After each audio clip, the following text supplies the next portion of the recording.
With all the scorelines I was predicting for tonight's game, West Ham 3, Chelsea 2 was not high up on the list. But what a win and what a performance, more importantly, by the players. And that result and general performance could actually save ourselves from relegation. As I say, to score 3 goals, I was definitely not expecting that.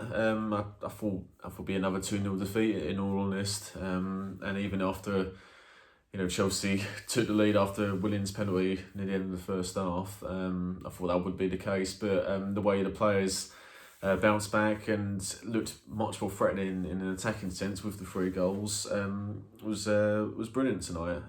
As I say, not expecting that. I don't think any of us were, to be honest. I mean, it would have been typical West Ham in a way to beat Chelsea tonight and do a double, and yet we're still near the relegation zone. Just typical West Ham in it. But I think from the first half, I think the first sort of 20 minutes, like sort of before the first drinks break, I think it seemed more the same from what we're seeing against Wolves and Spurs. Very passive, not engaging the ball, defending very deep at times as well. Like there was a couple of occasions where Chelsea had it on the halfway line, and yet we were camped on the 18-yard line, like we were defending a lead, and defence needed to push up a bit more, and we were getting into a good shape, don't get me wrong, but just making it a bit easy for Chelsea. They're passing it around, keeping possession, but fortunately for us, they didn't create a huge amount of chances in that first period. And then after the drinks break, we started to improve, and we thought we took the lead about 10 minutes before the first half.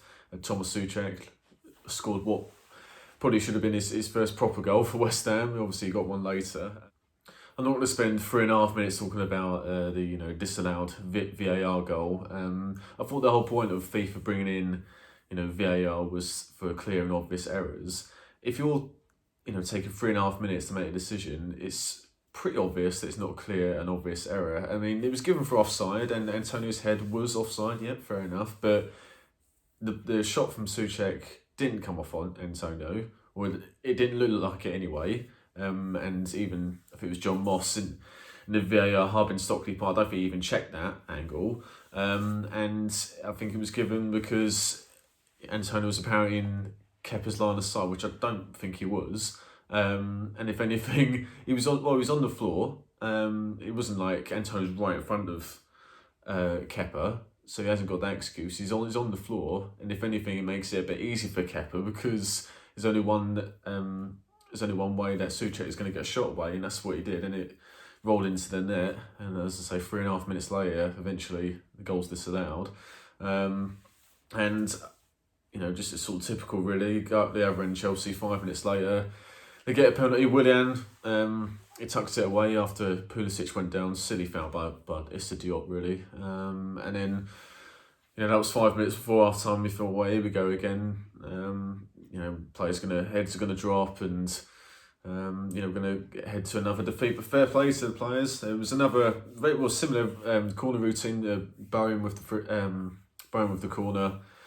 And Souček used his height advantage over Azpilicueta, who's not the tallest defender, and it goes in the goal. So that was crucial, really. That set us up for the start of the second half. So 1-1 at half time. Well, that goal just before half time, that really, really helped West Ham. The first 5-10 minutes in the second half, some of the football played was excellent.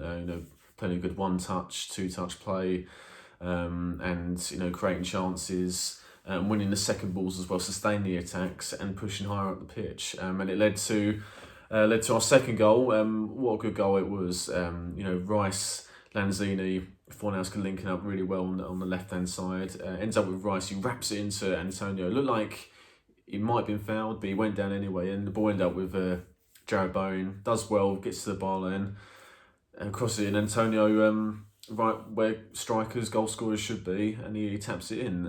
I think he absolutely ran them ragged. Antonio deservedly man of the match. I mean, Christensen and Rudiger got absolutely nowhere near him all game. He ran really hard, held up the ball brilliantly, worked his socks off, and as I say, deserved his goal. One man of the match is quite a formality, really. So we took the lead deservedly after the start of the second half. And we were creating a few other chances. I mean, Lanzini, he had a chance which he curled over after a good counter attack by the Hammers. And if it was from a few seasons ago, I think I would have fancied Lanzini to bury it in the top corner, but unfortunately it went over. But Lanzini, I think his performance much improved tonight from what we've seen last couple of games. He's still not at the level from a few seasons ago. Don't get me wrong, but he was better tonight. I think he justified his selection.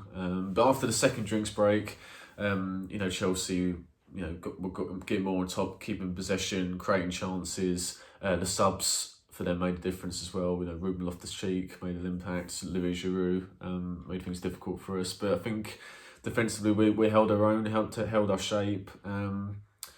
And having Angelo Ogbonna back definitely helped us tonight. What a good performance he put in. He kept Tammy Abraham and as I say, Giroud, the sub, kept them quiet. And it was more Chelsea midfielders which were the threat. I mean, Willian and the Pulisic, what a game he had as well.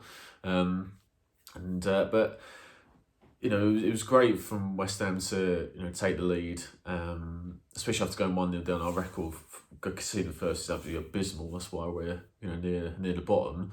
But I just feared it'd be similar to the Liverpool away game before the lockdown, where we took the lead and then we ultimately lost. And I thought that might be a fear that would happen again, especially after Chelsea equalised. William with the free kick. It was a good free kick, but I think Fabianski.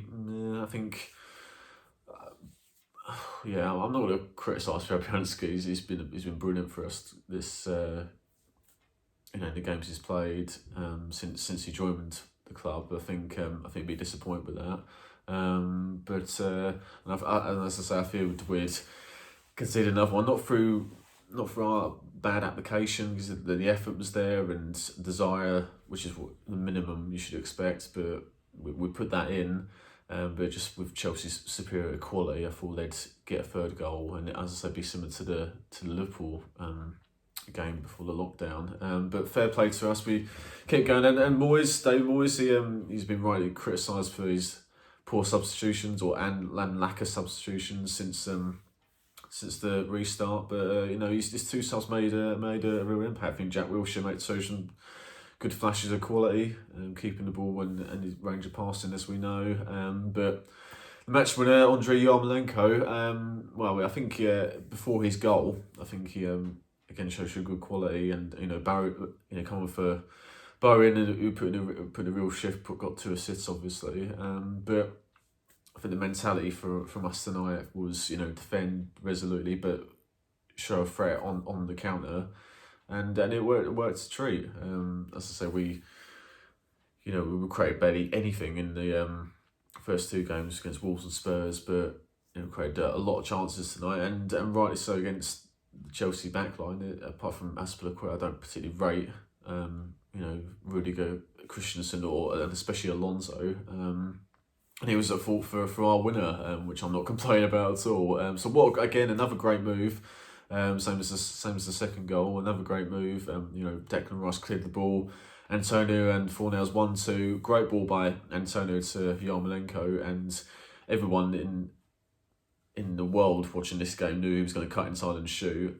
Rudiger didn't know that, obviously. But yeah, and that's the thing about Yarmolenko. Such a shame about him. We know the quality he's got, especially in front of goal. If he has an effort on goal, it's usually going to go on target and go in the goal, and he cuts inside, and there's only one place it was going to go, which was in the bottom corner. So and held out resolutely to close out a win. So absolutely brilliant result. Absolutely brilliant result. As I say, I definitely weren't expecting this if anyone was, to be honest, even the most optimistic West Ham fan. But I think that we needed to make a statement tonight, because Villa, the teams around us, Villa, Bournemouth, Norwich, Watford haven't been picking up results, and then earlier tonight Bournemouth lost heavily to Newcastle 4-1, so we had a chance to make a statement, and I certainly wasn't expecting us to make this, but I think the application, desire, the good quality on the ball, but defending off the ball as well, everything about it was absolutely superb tonight, and I think we actually can get better as well. There were times where gave the ball away occasionally, and I think with hopefully Sebastian Haller will be back for the next game at Newcastle, and I think we've got some favourable fixtures now, so if we can keep this level of performance up in this favourable run of games, then hopefully we'll get a couple more wins, and we should be able to secure our safety. But what a win! You know, it's hard to sort of describe. I still can't believe it, really. What a win! Got the 3 points bad in, he did, and so hopefully we can keep up for our remaining games. Well, thanks for watching, guys. Let us know your thoughts in the comments. So I'll see you next time. Cheers.